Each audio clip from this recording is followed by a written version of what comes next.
Hi team, I hope you're all well. Today is day 14 of Vlogmas for me and I am very excited about this one. Today I'm going to be telling you about 10 of my favourite graphic novels of the year. So these aren't necessarily graphic novels that have come out this year, they're just graphic novels that I have discovered this year, whether it be series or, you know, single graphic novels. So yeah, let's get into them because I'm very excited. I cannot wait. So the first one is Lock and Key by Joe Hill and Gabriel Rodriguez. I've no doubt you've seen me go on about this all year because I have been slowly making my way through the series. I am very excited about this. This is 6 graphic novels long, 6 volumes long, and this is following a family who in the very first pages of this book, the father gets killed, and it's mum, dad, oldest son, daughter, and then young boy as well, young son as well. So the family then move to Lovecraft, which is where the dad grew up. And this is a massive mansion where there are keys inside that are hidden all over the place, but the kids start to figure out that these keys will do different things when you put them in the door and unlock the door. So there's keys that you can put in you can put in the back of your head, open your head up and take memories out or add memories in, take emotions out, take feelings out, things like that. And you won't feel, let's say you take fear out, you won't feel fear anymore or something like that. So there's a key where you can put it in the door, open it up, and when you walk through the door, your body's left behind but your spirit goes through and you become a ghost. Things like that. There's all sorts going on. It's very good. Obviously the baddies etc don't end with the dad being killed, but there is other things going on. That's all I can really tell you, to be honest, without spoiling it too much.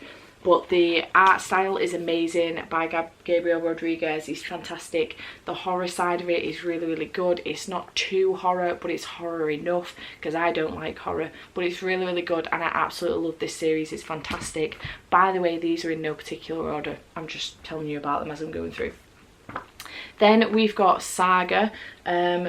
This is obviously volume 1. There are 9 volumes in this series. It's very good. We are following these 2 characters who, this guy used to be a prisoner, she used to be a like a warden, if you like, and she let him go. They've fallen in love. She let him go, she's fallen pregnant, she has his baby, and then they are on the run. So it's following them on the run, trying to bring the kid up, trying to deal with the fact that they are 2 different species and race, and being chased constantly by different people. So it's really good and I really enjoy it. I love the art style of this. It's amazing, so colourful, so many different types of characters. Lion Cat is one of my favourite, to be honest. He shouts lying whenever you're lying about something. It's really good. But yeah, I really enjoy this. I highly recommend it. Very good series. Then I have got My Brother's Husband by Jengora Tagame. I don't know how you pronounce that, I apologise. This is obviously a manga. This is following Mike Flanagan, Yachi and his daughter Kana. So Mike Flanagan used to be married to Yachi's brother.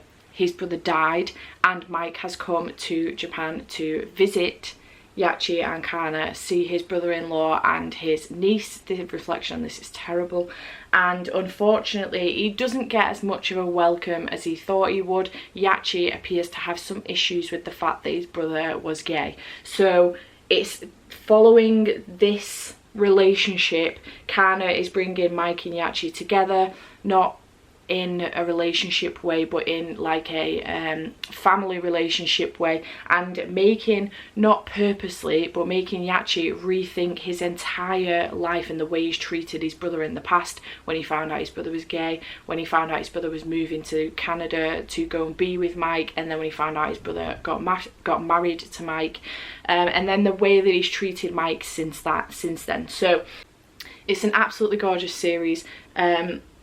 The second has come out and I believe there's going to be a third one as well. And I absolutely love it. Kana's just beautiful. She's so cute, and I just think Mike's fantastic. And Yachi, when he starts coming out of his shell, is so nice. The art style is fantastic. Really love the art style in this. So many emotions going on, a lot of information that I didn't know about and things like that, so it's very good, and I do highly recommend the series. Then we have Heartstopper by Alice Oseman. I've got the two here because I've just used them in another video. Volumes 1 and 2, volume 3 will come out next year. This is a comic book series following Charlie and Nick. Charlie is gay and they become best friends, and Charlie ends up with a crush on Nick, and it just follows their relationship from there. It's so cute and fluffy, and I really enjoy it. It's adorable. I know that everybody that's read this has absolutely loved it. Alice Oseman has knocked it out of the park with this one, and I just think it's beautiful. I love it. Then we've got Descender by Jeff Lemire and Dustin Nguyen. I don't know how you pronounce that, I apologise. This is volume 1, obviously, and we are following our little robot friend here called Tim21, who is a companion bot. So I'll read you the back because it's hard to explain. But 10 years after planet-sized robots called Harvesters appear and wreak havoc across the galaxy, a young android named Tim21 wakes to find that all robots have been outlawed. But Tim may hold the secrets to the Harvesters in his machine's DNA, and he quickly becomes the most wanted robot in the universe. With bounty hunters and threats lurking at every turn, Tim embarks on a mind-blowing adventure through the stars along with his robot dog Bandit and the lumbering mining droid Driller. A heartfelt, rip-roaring science fiction odyssey. So I really enjoyed this. It's very good. I picked this up because of Book Roast, G over at Book Roast. She really enjoyed it, and obviously it's set in space, so it is a sci-fi, and I absolutely love it. I do highly recommend it. It's very good. Then I've got Pumpkinheads by Rainbow Rowell and Faith Erin Hicks. This is a seasonal graphic novel where we are following Deja and Josiah. I don't know how you pronounce that name. She nicknames him Jose anyway, let's just go with that. And we're following them.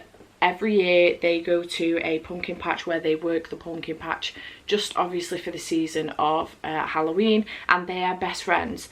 This is the 4th year, I think, that they are doing it, but they're about to start college, so this is going to be the last time that they do it, and it's following them on this last year that they're going to be doing this, trying to make it a bit more fun and on a bit of a mission as well, and they really enjoy themselves. It's so cute. The illustrations are absolutely gorgeous. It's very colourful, and I do highly recommend it. Then I have To Kill a Mockingbird by Harper Lee. So I haven't read the actual real proper book of this, the novel. I've just read this graphic novel of it. It is very good, and I do highly recommend it. Obviously it's following the same story as To Kill a Mockingbird. I don't know if it is shortened to fit it in a graphic novel or whether it's the whole story. I'm not sure, and I wouldn't know until I read To Kill a Mockingbird. But from the back this says, a beautiful graphic novel adaptation of Harper Lee's beloved American classic.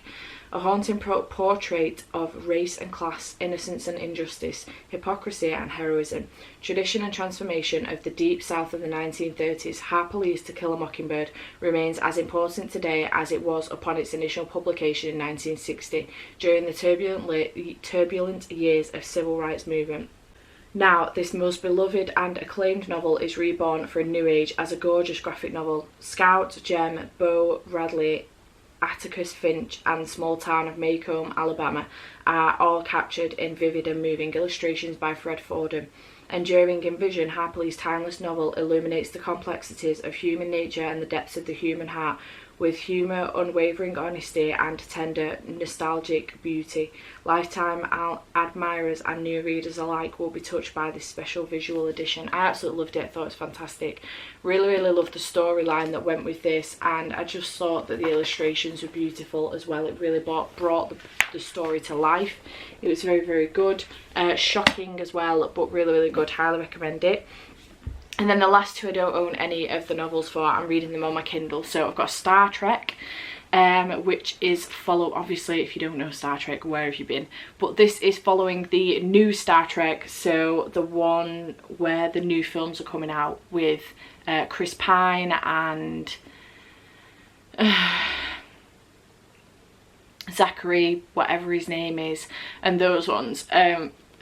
That was a great start, wasn't it? I love this series so much. I love Star Trek anyway, whether it be the TNG or the original Star Trek with Captain Kirk, but I love the new series of Star Treks that are coming out at the moment. Absolutely adore them. I think they're fantastic. Me and my dad are huge Trekkie fans, my mum as well in fact, and I love this graphic novel series. It's really, really good.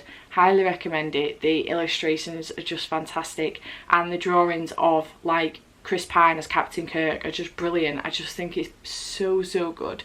Absolutely love it. And then finally we've got Giant Days, which is a graphic novel series that's following three girls, sorry, just through their general life. They're at college, and I think 2 of them are roommates, I'm not sure, and it's just following them in their general life. One of them isn't sure whether she might be gay or whether she might be bisexual, she's not sure.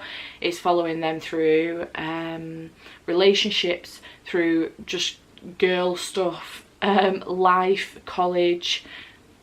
It's just, you know, contemporary. It's really, really good, and I really enjoy it. I highly recommend it. I am about to start volume 3. I think this is like a massive series, to be honest. I think there's like, oh, I don't know, I've definitely seen like volume 45 around, so I'm not sure how long this goes on for, but it's really, really good and I'm enjoying it so far.